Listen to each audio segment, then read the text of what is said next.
Bom, é a primeira vez que o hospital vai se lançar com um jogo beneficente. O intuito mesmo é acabar com esse preconceito. Então nós estamos trazendo jogadores de renome da região, como Marcelo Nicásio, Júnior Xuxa possivelmente vai estar presente também, Acizinho, entre outros, Otacílio Neto, para que a gente possa levar esse público masculino para o Inaldão, no dia 6, às 6 horas da noite.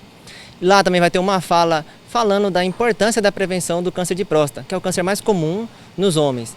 Mas que para isso o homem precisa se prevenir, precisa ir atrás. E o Hospital São Vicente, ele abraça essa causa. Então a gente vem com esse jogo beneficente para mostrar que se prevenir é coisa de homem. Então vai ser sábado, dia 6, às 5 da tarde no Inaldão, é isso?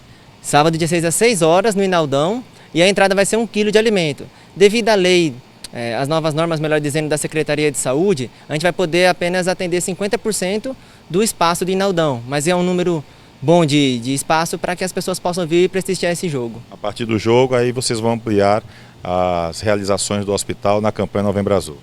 Vamos lançar também agora uma promoção para baixar a consulta do urologista, para que os homens possam ter acesso à prevenção. Então o hospital vai fazer uma série de ações e visitar também empresas, para que a gente possa pegar o homem lá no ambiente de trabalho dele, mostrar a importância da prevenção e tentar acabar com esse preconceito.